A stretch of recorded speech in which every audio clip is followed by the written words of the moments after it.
Radio Publique Africaine.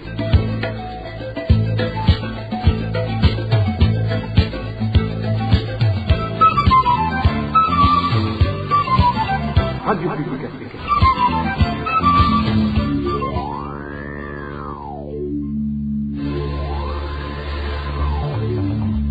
C'est le moment de suivre le journal parlé en français. À la présentation, Inès Gakiza.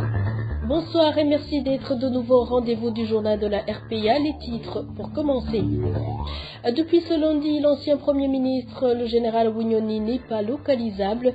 Comme vous le suivrez au début du journal, les agents qui ont fait la fouille ont pris des objets de valeur trouvés à son domicile. Plus de 2 semaines après la date butoir, les emballages de récupération sont toujours utilisés en mairie de Bujumbura. Et enfin, une femme de Muyinga torturée par des Imbonerakure demande assistance pour pouvoir être soignée. Voilà pour le sommaire.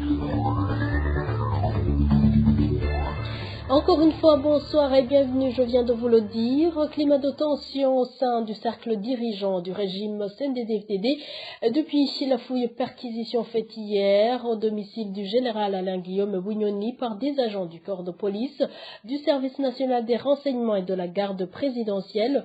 Diverses informations sont propagées quant à l'objectif de cette opération et à l'endroit où se trouve l'ancien Premier ministre. Marie-Ange Ilakodze nous parle de quelques informations en possession de la RPA. Ce lundi matin, des policiers et des agents du service national des renseignements ont mené une opération de fouille-perquisition au domicile de l'ancien Premier ministre, le général Alain-Guillaume Bunyoni, situé à Gasekewuye, à mairie de Bujumbura. Des informations fournies par nos sources parmi les policiers envoyés dans cette opération font savoir qu'ils allaient chercher des sommes colossales qui seraient cachées au domicile de l'ancien Premier ministre, mais l'opération n'a rien donné. L'après-midi de ce même lundi, ils ont fait recours à des chiens détecteurs amenés du palais présidentiel, des chiens utilisés pour détecter les armes, ce qui a étonné ces policiers en mission. Cette deuxième fouille n'a aussi rien donné, selon toujours nos sources qui ont également fait savoir qu'ils sont restés sur les lieux jusqu'à 20 heures. Seuls les enfants étaient à la maison en l'absence du général et de son épouse. D'après ces sources de la RPA, certains policiers ont pris des objets de valeur retrouvés au domicile de l'ancien Premier ministre, des bijoux, des habits, des chaussures de valeur. Un geste dénoncé par quelques membres de l'équipe envoyée fouiller le domicile du général Bunyoni. À propos de l'absence de l'ancien Premier ministre à son domicile et même au pays, ces sources de la RPA au sein du parti présidentiel disent qu'il serait toujours au pays, caché par certains ténors du parti, alors que d'autres croient qu'il aurait déjà quitté le territoire. Des cadres du parti CNDD-FDD ont avoué à la RPA leurs doutes quant à la nécessité et l'objectif de ces opérations visant l'ancien Premier ministre. Ils soupçonnent plutôt une stratégie du président Ndayishimiye de détourner l'attention des Burundais des problèmes du moment, alors que le président Ndayishimiye, son épouse et leurs enfants sont cités dans des affaires de corruption et détournement des biens publics, et face au constat amer que le président Ndayishimiye n'accomplit pas les promesses faites au peuple, il aurait choisi de ramener sur le plateau l'affaire du général Bunyoni et ainsi diriger ailleurs le regard des Burundais. Merci Marie-Ange Ilakodze. Le choix délibéré d'Évariste Ndayishimiye de mentir et de se moquer de sa population montre que le président de la République n'a aucune compassion à ses compatriotes. Réagit Bob Rugurika, journaliste et directeur de la RPA, aux propos tenus par le président Évariste Ndayishimiye au cours de l'émission Ikia Gonase Barundi à la RTNB. Le président Ndayishimiye a affirmé que les Burundais n'ont pas de problème de famine avant de signaler que selon lui, s'ils avaient faim, ils voleraient dans les champs d'autrui. Bob Rugurika souligne qu'il n'y a d'ailleurs rien d'étonnant car le président Évariste Ndayishimiye ne peut en aucun cas avoir faim aussi longtemps qu'il est pris en charge par l'argent du contribuable. Suivez Bob Rugurika. Quand on accède à des fonctions suprêmes, on est automatiquement dans l'obligation de se comporter en modèle, en leader, car tout le monde vous regarde d'en bas. Or, ce qu'on voit et entend à travers les propos du président Ndayishimiye, c'est tout le contraire. Il ment d'abord. Il dit que le Burundi est le premier pays le plus riche au monde, alors que tous les rapports le placent à la queue de la liste des pays en termes de développement. Au moment où tous les Burundais sont unanimes sur la famine qui frappe le pays et la pauvreté dans laquelle s'engouffrent les populations, Évariste Ndayishimiye, lui, dit que les Burundais n'ont pas faim, que s'ils avaient faim, ils allaient voler dans les champs d'autrui, un phénomène qui existe par ailleurs au Burundi depuis longtemps. Regardez, tous les signaux sont rouges sur une inflation galopante au Burundi et l'insécurité alimentaire qui impacte sur la santé et la scolarité des Burundais. Le taux de croissance est de 1,8%. On s'achemine vers le néant. Le taux d'inflation, c'est 18,8% selon la Banque mondiale. Donc, le choix délibéré de mentir et de se moquer de sa population affamée reflète en principe un président sans aucune compassion pour ses compatriotes, sans aucune vision économique même. Mais également, cela montre que le Burundi risque gros avec un tel président. Bon, néanmoins, je dois ajouter, franchement, sans cynisme, que Évariste Ndayishimiye se moque de ses compatriotes parce que lui, il n'a pas faim, de toutes les façons. Il est entretenu par les contribuables, les caisses de l'État, et lui et sa famille se remplissent les poches régulièrement de l'argent de ces mêmes citoyens condamnés à la faim et à la pauvreté. Et le président de la République continue à nier que les Burundais sont affamés et le Burundi pauvre. S'adressant aux habitants d'Omishiha samedi dernier, le président Évariste Ndayishimiye leur a expliqué que ceux qui tiennent ces propos œuvrent pour Satan. Suivez le président Évariste Ndayishimiye, traduit en français par Emmanuel Niyungeko.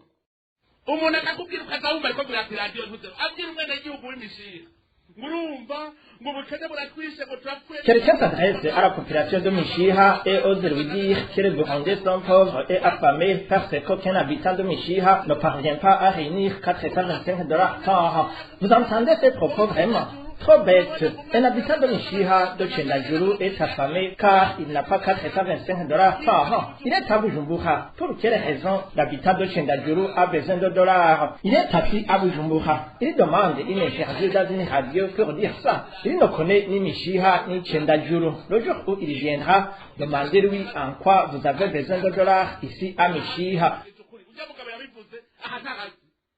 umunsi yaje muzo mubaza muti je mbarira ajya amatara wavuze ahantu yakoresha ikiga muze mumubaze abantu kubera babaye ibigungu kubera ya shetani yo daimoni. Les gens sont devenus bêtes, guidés par de mauvais esprits, et ils veulent propager ça partout. Celui qui viendra te dire que tu es pauvre, alors que toi-même tu constitues une richesse, et que tu parviens à subvenir à tes besoins, réponds-lui, loin de moi Satan. Imaginez quelqu'un qui veut te convaincre que tu n'as pas mangé, alors que ce n'est pas le cas. Il veut faire croire que le Burundi est le premier pays pauvre. Dites-moi à quoi sert l'argent. Ce n'est pas Dieu qui a créé l'argent. Avant l'arrivée des Blancs, les Burundais n'existaient pas. On ne cultivait pas, on ne forgeait pas. Où se passaient ces métiers? Il veut expliquer que si tu ne manipules pas le billet américain, tu es mort. Or, l'Amérique n'est en relation avec le Burundi que depuis très récemment.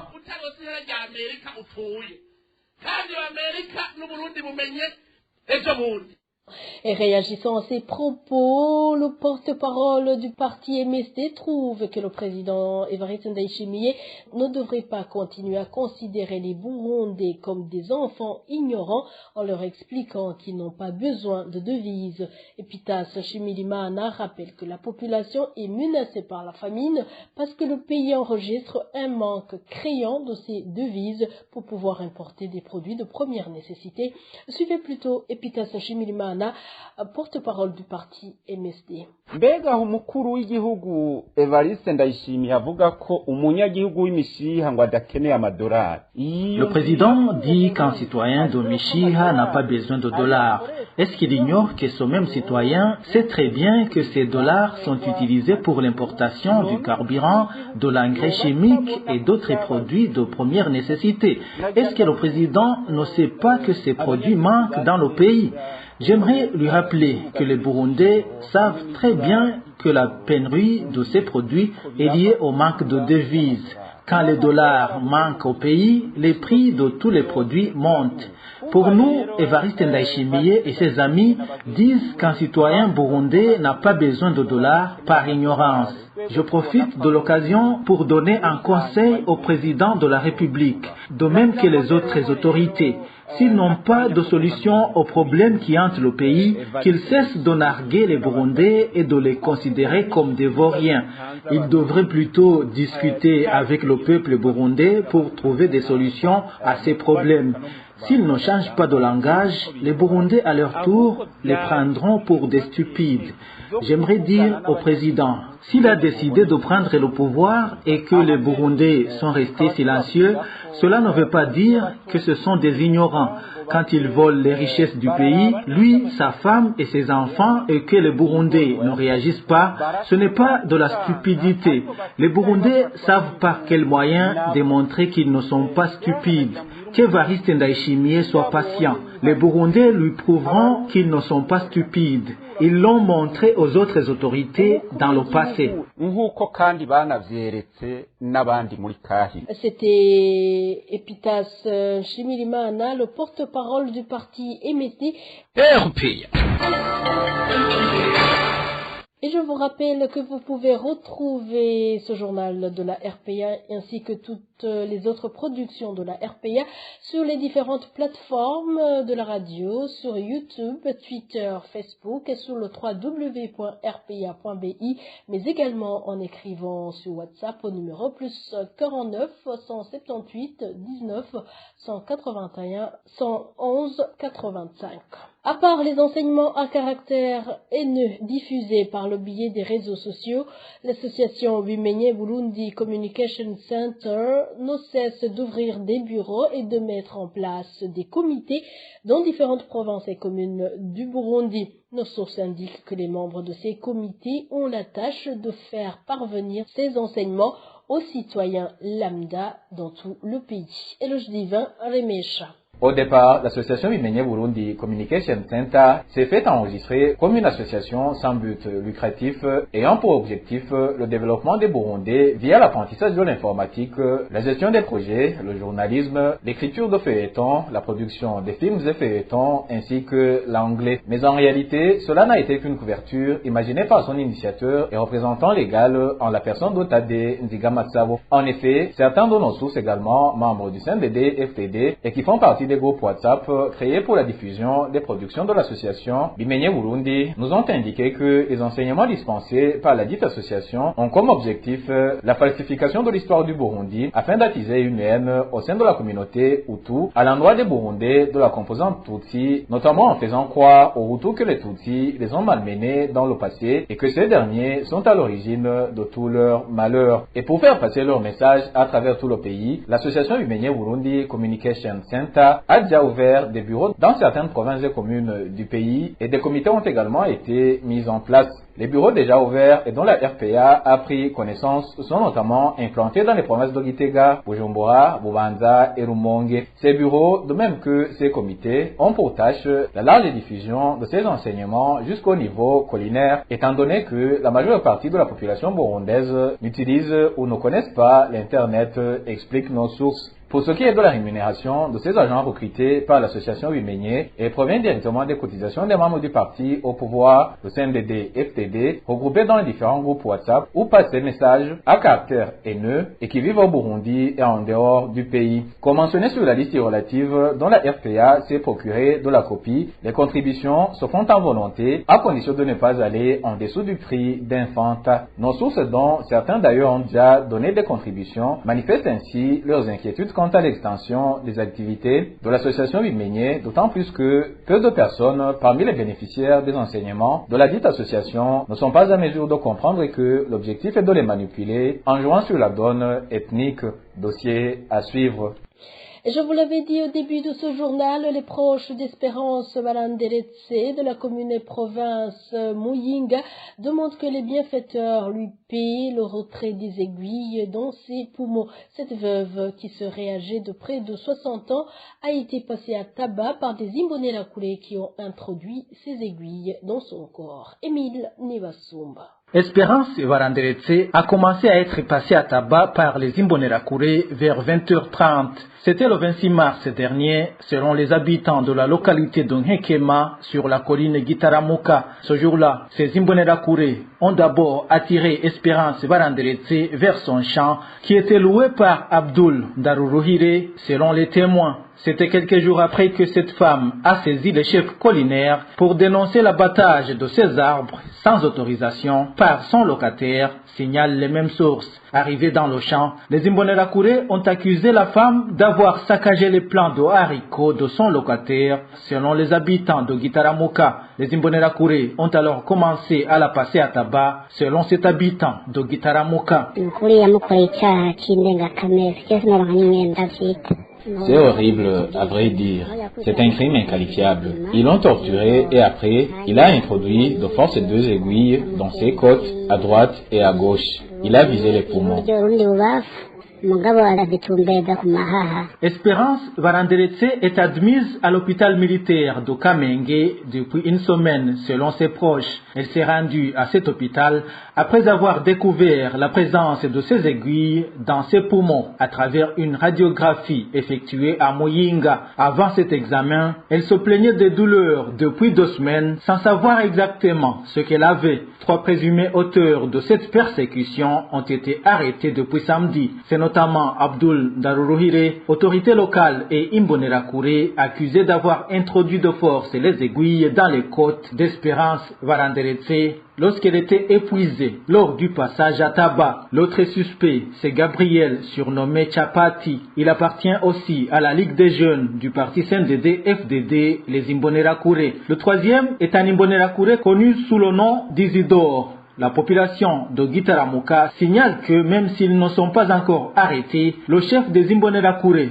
sur cette colline, Dieudonné Hakizimana, et un autre Imbonerakure connu sous le nom d'Onzutu ont également participé dans le tabassage de la veuve Espérance Varanderetse. Actuellement, selon ses proches, Espérance Varanderetse n'a pas les moyens financiers pour payer l'opération chirurgicale. Actuellement, il a le problème de trouver de l'argent. L'intervention coûte très cher. Que les bienfaiteurs l'assistent pour voir si elle peut guérir. Ses voisins indiquent que les médecins ont signalé que l'intervention chirurgicale pourrait avoir lieu à l'hôpital général de Mhanda si la veuve Espérance Varanderetse parvenait à trouver les moyens financiers nécessaires. Et en éducation, au lendemain de la reprise des cours pour le 3e trimestre, les enfants fréquentant les écoles de la zone Gatumba, inondées par les eaux de la rivière Rusizi, n'ont pas encore commencé. Les parents et les enseignants à ces établissements scolaires demandent la délocalisation afin que les élèves puissent étudier tranquillement. Emmanuel Niyongeko. Au 2e jour du début du 3e trimestre de l'année scolaire 2022-2023, les parents et enseignants des écoles fondamentales de Mushasha 1 et 2, zone Gatumba, en commune de Mutimbuzi, province de Bujumbura, ne savent plus à quel sein se vouer. Nos sources dans cette localité indiquent que même peu d'élèves qui parviennent à accéder à ces écoles n'étudient pas car les salles de classe sont inondées par les eaux dues au débordement de la rivière Rusizi. Pour le moment, l'accès n'est plus facile et pour les élèves et pour les enseignants. Un des enseignants de ces établissements témoigne. Le 3e trimestre pour les écoles de Mushasha 1 et 2 ne va pas être facile. Les enseignants ne peuvent pas passer car l'eau a débordé et les enfants ne vont plus étudier car les eaux de la rivière Rusizi ont encore une fois inondé les salles de classe. Même les sacs juxtaposés pour créer un passage aux élèves sont également inondés. C'est pour cette raison que je demande au gouvernement de faire de son mieux pour que ces écoles ne soient pas démolies par ces inondations. La situation se présente ainsi au moment où les responsables de l'éducation en commune de Mutimbuzi en sont déjà au courant, selon nos sources concordantes dans cette localité. Toutefois, un des parents d'élèves de l'école fondamentale de Mushasha 1 déplore l'inaction des autorités habilitées. C'est regrettable de voir un gouvernement qui se dit responsable alors qu'il ne peut pas vivre sa responsabilité. activité. En principe, le travail d'éduquer est important qui nécessite aussi d'être accompli dans un endroit propice. Nous demandons à la commune et surtout le gouvernement de prendre la question en main et de trouver solution à cette rivière Rusizi et, au cas contraire, de chercher un autre endroit dans lequel les élèves pourront étudier aisément. La rédaction de la RPA a tenté de joindre Georges Nzeyimana ainsi que Siméon Butoyi, respectivement directeur de l'éducation en commune de Mutimbuzi et administrateur communal de Mutimbuzi, mais ils n'ont pas décroché leur téléphone portable. RPA.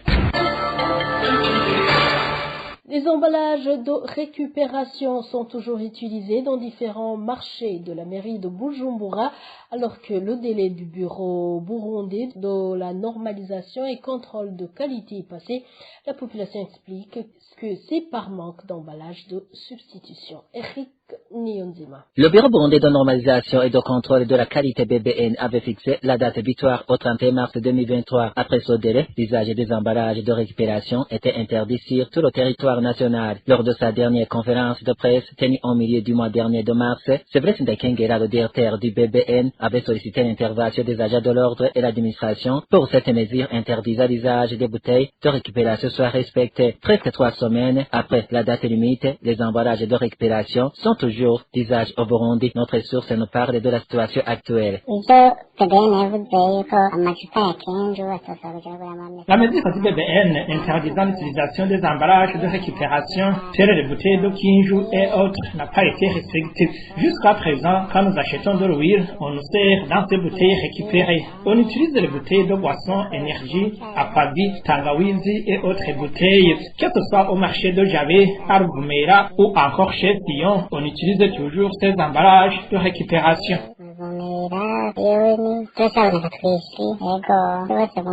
Nos sources de la ville de Bujumbura estiment la situation encore compliquée car les emballages de substitution n'ont pas été prévus. Elles se demandent pourquoi prendre une telle décision sans mesure d'accompagnement. C'est vrai que le BBN avait donné un délai limite, mais la décision n'est pas respectée jusqu'à maintenant. La population se demande à chaque fois ce qu'elle va utiliser en cas d'interdiction de ces emballages de récupération. Les sachets non biodégradables ont été interdits. Les emballages de remplacement ne sont pas du tout durables, ils se déchirent facilement. Nous nous demandons pourquoi ils prennent une telle mesure sans avoir songé à prévoir les emballages de substitution.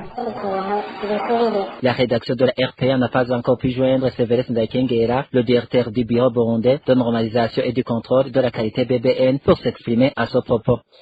Et dernier dossier de ce journal, 6 mois après la confiscation de leur tambour par l'ambassade du Burundi à Kampala, les membres du groupe Miracle, des tambourinaires, ont été autorisés à aller reprendre ces tambourinaires, qui sont également réfugiés dans ce pays, saluent cette décision de l'ambassadrice du Burundi, les restituant dans leurs droits. Toutefois, ils relèvent une anguille sous roche. Il leur a été demandé d'aller récupérer leur tambour à l'ambassade alors qu'un réfugié n'entre pas dans la représentation de son pays d'origine. Suivez ma mère Olave, représentant du groupe Miracle des tambourinaires. Itariki 21 z'ukwezi kwa 10 umwaka wa 2022 niho ingoma za Miracle Entertainment zifatwa n'ubuserukizi bw'u Burundi muri Uganda.